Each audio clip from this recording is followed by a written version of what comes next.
ಮುರಾರಾತೆ ವಿಷ್ಣು ಹರಮುಖಸುರಾರಾಧ್ಯ ಭವತೋ. ಪ್ರಪಂಚದಲ್ಲಿ ಸುಪ್ರಸಿದ್ಧ ಭಾರತ ದೇಶದ ಒಡಿಸ್ಸಾ ರಾಜ್ಯದ ಪುರಿ ಕ್ಷೇತ್ರದ ಶ್ರೀ ಜಗನ್ನಾಥ ರಥಯಾತ್ರೆಯ ವಿಶೇಷ ವಿಡಿಯೋ ನಿಮಗಾಗಿ. ನಮಸ್ಕಾರ ಪ್ರಿಯ ವೀಕ್ಷಕರೇ.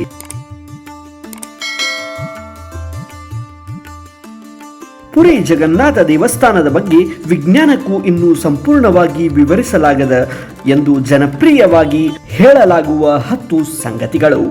ಧ್ವಜವು ಗಾಳಿಯ ವಿರುದ್ಧ ದಿಕ್ಕಿನಲ್ಲಿ ಹಾರುವಂತೆ ಕಾಣುತ್ತದೆ. ಇದು ಅತ್ಯಂತ ಪ್ರಸಿದ್ಧ ರಹಸ್ಯವೆಂದು ಹೇಳಲಾಗುತ್ತದೆ. ಎರಡನೆಯದು ಸುದರ್ಶನ ಚಕ್ರ. ದೇವಾಲಯದ ಯಾವ ದಿಕ್ಕಿನಿಂದ ನೋಡಿದರೂ ಕೂಡ ಚಕ್ರ ನಿಮ್ಮ ತಲೆ ಮುಖ ಮಾಡಿರುವಂತೆ ಕಾಣುತ್ತದೆ. ದೇವಾಲಯದ ಮುಖ್ಯ ಗೋಪುರದ ನೆರಳು ಕಾಣುವುದಿಲ್ಲ. ಮಧ್ಯಾಹ್ನ ಆಗಿರಬಹುದು, ಬೆಳಗ್ಗೆ ಅಥವಾ ಸಂಜೆ, ಈ ಗೋಪುರದ ನೆರಳು ಕೆಳಗೆ ಬೀಳುವುದಿಲ್ಲ. ನಾಲ್ಕನೆಯ ರಹಸ್ಯ, ಇಲ್ಲಿ ಒಂದು ಸಿಂಹದ್ವಾರವಿದೆ. ಈ ಸಿಂಹದ್ವಾರ ದಾಟಿದ ತಕ್ಷಣ ಸಮುದ್ರದ ಅಲೆಗಳು ಇಲ್ಲಿ ಕೇಳಿಸುವುದಿಲ್ಲ. ಅದೇ ಸಿಂಹದ್ವಾರವನ್ನು ಈ ಕಡೆ ದಾಟಿದರೆ ಮತ್ತೆ ಸಮುದ್ರದ ಅಲೆಗಳು ಕೇಳಿಸುತ್ತವೆ. ಐದನೆಯ ರಹಸ್ಯ, ದೇವಾಲಯದ ಮೇಲಿಂದ ಪಕ್ಷಿಗಳು ಹಾರುವುದಿಲ್ಲ ಎಂಬ ಪ್ರಸಿದ್ಧ ನಂಬಿಕೆ ಇದೆ. ಆರನೆಯ ರಹಸ್ಯ, ಮಹಾಪ್ರಸಾದವನ್ನು 7 ಮಣ್ಣಿನ ಪಾತ್ರೆಗಳಲ್ಲಿ ಒಂದರ ಮೇಲೊಂದು ಇಟ್ಟು ಬೇಯಿಸುತ್ತಾರೆ. ಆದರೆ ಇಲ್ಲಿ ಮೊದಲು ಮೇಲಿನ ಪಾತ್ರೆಯಲ್ಲಿಯೇ ಮೊದಲು ಬೇಯುತ್ತದೆ, ನಂತರ ಕೆಳಗಿನ ಪಾತ್ರೆಯಲ್ಲಿ ಈ ಅಡಿಗೆಯು ಬೇಯುತ್ತದೆ. ಇದು ಒಂದು ಚಮತ್ಕಾರಿಕ ರಹಸ್ಯ. 7ನೆಯ ರಹಸ್ಯ, ಪ್ರತಿದಿನ ಒಂದೇ ಪ್ರಮಾಣದ ಮಹಾಪ್ರಸಾದ ತಯಾರಿಸಿದರೂ ಅದು ಎಂದಿಗೂ ಕಡಿಮೆಯಾಗುವುದಿಲ್ಲ ಅಥವಾ ವ್ಯರ್ಥವಾಗುವುದಿಲ್ಲ ಎಂಬ ದೃಢವಾದ ನಂಬಿಕೆ ಇದೆ. 8ನೆಯ ರಹಸ್ಯ, ನವಕಲೇಬರ ಸಮಯದಲ್ಲಿ ಮರದ ವಿಗ್ರಹಗಳನ್ನು ಹೊಸದಾಗಿ ಪ್ರತಿಷ್ಠಾಪಿಸುವ ಸಂಪ್ರದಾಯ ಶತಮಾನಗಳಿಂದ ನಡೆದುಕೊಂಡು ಬಂದಿದೆ. 9ನೆಯ ರಹಸ್ಯ, ಪುರಿಯ ಸಮುದ್ರ ಗಾಳಿ ಸಾಮಾನ್ಯ ನಿಯಮಕ್ಕೆ ವಿರುದ್ಧವಾಗಿ ಬೀಸುತ್ತದೆ ಎಂಬ ಜನಪ್ರಿಯ ಹೇಳಿಕೆ ಇದೆ. ಇನ್ನು 10ನೆಯ ರಹಸ್ಯ, ಪ್ರತಿದಿನ ದೇವಾಲಯದ ಶಿಖರಕ್ಕೆ ಏರಿ ಧ್ವಜ ಬದಲಿಸುವ ಸಂಪ್ರದಾಯವಿದೆ. ಶತಮಾನಗಳಿಂದ ನಿರಂತರವಾಗಿ ನಡೆಯುತ್ತಿದೆ. ಇದು ಭಕ್ತಿಯ ಹಾಗೂ ಪರಂಪರೆಯ ಅದ್ಭುತ ಉದಾಹರಣೆಯಾಗಿದೆ. ಬನ್ನಿ ಪ್ರಿಯ ವೀಕ್ಷಕರೇ, ಪ್ರಪಂಚದ ಸುಪ್ರಸಿದ್ಧ ಪುರಿಯ ಜಗನ್ನಾಥ ದೇವಸ್ಥಾನದ ಇನ್ನಷ್ಟು ಸಂಗತಿಗಳನ್ನು ನಾವಿಲ್ಲಿ ತಿಳಿಯೋಣ ಮತ್ತು ಈ ವರ್ಷದ ರಥಯಾತ್ರೆಯನ್ನು ಮನೆಯಲ್ಲೇ ಕುಳಿತು ನೋಡೋಣ ಮತ್ತು ಆಶೀರ್ವಾದವನ್ನು ಪಡೆಯೋಣ. ಜಗತ್ತಿನ ಸ್ವಾಮಿ ಜಗನ್ನಾಥನ ಆಶೀರ್ವಾದ ನಿಮಗೂ ಮತ್ತು ನಿಮ್ಮ ಕುಟುಂಬಕ್ಕೂ ಆಗಲಿ. ಪೂರ್ತಿ ಈ ವಿಡಿಯೋವನ್ನು ನೋಡಿ ಸಬ್ಸ್ಕ್ರೈಬ್ ಮಾಡಿ ಮತ್ತು ಲೈಕ್ ಮಾಡಿ.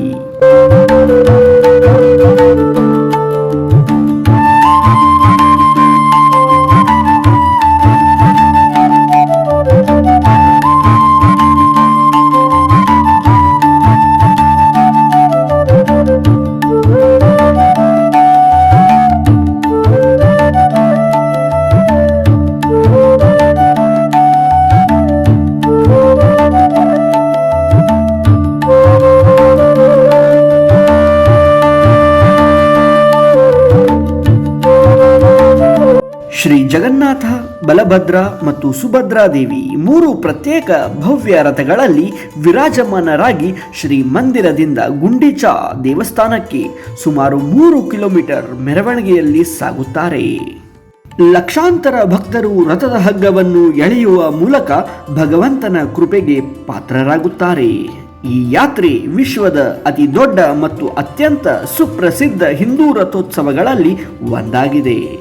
3 ರಥಗಳ ಹೆಸರುಗಳು: ನಂದಿಘೋಷ ಶ್ರೀ ಜಗನ್ನಾಥ ದೇವರು ವಿರಾಜಮಾನರಾಗಿ ಇರುವಂತಹ ರಥ, ತಾಳಧ್ವಜ ಶ್ರೀ ಬಲಭದ್ರರ ರಥ, ದರ್ಪದಲನ ಅಥವಾ ದೇವದಲನ ಶ್ರೀ ಸುಭದ್ರೆಯು ಇರುವಂತಹ ರಥ. ಪುರಿಯ ಶ್ರೀ ಜಗನ್ನಾಥರ ಇತಿಹಾಸವು ಅತ್ಯಂತ ಪವಿತ್ರ ಮತ್ತು ಪುರಾಣ ಪ್ರಸಿದ್ಧವಾಗಿದೆ. ಮುಖ್ಯವಾಗಿ ಸ್ಕಂದ ಪುರಾಣ, ಬ್ರಹ್ಮಪುರಾಣ ಮತ್ತು ಇತರ ವೈಷ್ಣವ ಸಂಪ್ರದಾಯದ ಗ್ರಂಥಗಳಲ್ಲಿ ಇದರ ಉಲ್ಲೇಖವಿದೆ. ಇದರ ಕಥೆ ಏನೆಂದರೆ, ಒಮ್ಮೆ ಇಂದ್ರದ್ಯುಮ್ನ ಮಹಾರಾಜ ಎಂಬ ಮಹಾಭಕ್ತ ರಾಜನು ಭಗವಾನ್ ವಿಷ್ಣುವಿನ ಅಪರೂಪದ ರೂಪವಾದ ನೀಲಮಾಧವನ ದರ್ಶನ ಮಾಡಲು ಬಯಸಿದನು. ರಾಜನು ತನ್ನ ಪುರೋಹಿತನ ಸಹೋದರ ವಿದ್ಯಾಪತಿಯನ್ನು ನೀಲಮಾಧವನನ್ನು ಹುಡುಕಲು ಕಳುಹಿಸಿದನು. ಅನೇಕ ದಿನಗಳ ಹುಡುಕಾಟದ ನಂತರ ಅರಣ್ಯದಲ್ಲಿ ವಾಸಿಸುತ್ತಿದ್ದ ಶಬರ ಜನಾಂಗದ ಮುಖ್ಯಸ್ಥ ವಿಶ್ವಾವಸು ಗುಪ್ತವಾಗಿ ನೀಲಮಾಧವನ ಪೂಜೆ ಮಾಡುತ್ತಿದ್ದಾನೆ ಎಂಬುದು ತಿಳಿಯಿತು. ವಿದ್ಯಾಪತಿ ಆ ಸ್ಥಳವನ್ನು ಕಂಡು ರಾಜನಿಗೆ ತಿಳಿಸಿದನು. ಆದರೆ ರಾಜನು ಅಲ್ಲಿಗೆ ಬಂದಾಗ ನೀಲಮಾಧವ ಅಂತರ್ಧ್ಯಾನನಾಗಿದ್ದನು. ಆಗ ಆಕಾಶವಾಣಿ ಕೇಳಿಸಿತು. ಸಮುದ್ರದಿಂದ ದಿವ್ಯದಾರು ಪವಿತ್ರ ಮರದ ದಿಂಡು ತೇಲಿ ಬರುತ್ತದೆ.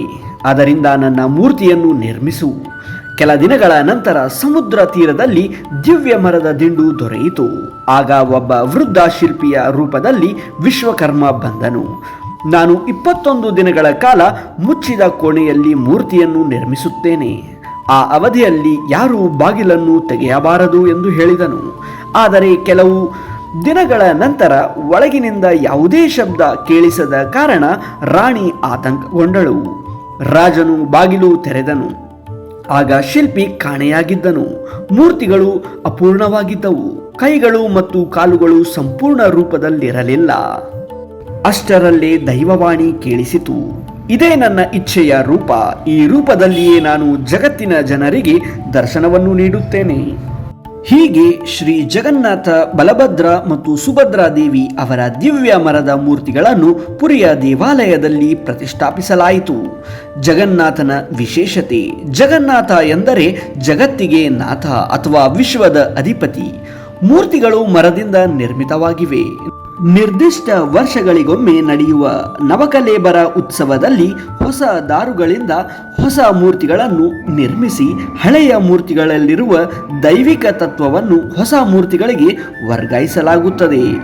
ಪ್ರತಿ ವರ್ಷ ನಡೆಯುವ ರಥಯಾತ್ರೆಯಲ್ಲಿ ಜಗನ್ನಾಥ, ಬಲಭದ್ರ ಮತ್ತು ಸುಭದ್ರಾ ದೇವಿಯರು ಭವ್ಯ ರಥಗಳಲ್ಲಿ ಗುಂಡೀಚಾ ದೇವಸ್ಥಾನಕ್ಕೆ ತೆರಳಿ ಮತ್ತೆ ಹಿಂತಿರುಗುತ್ತಾರೆ.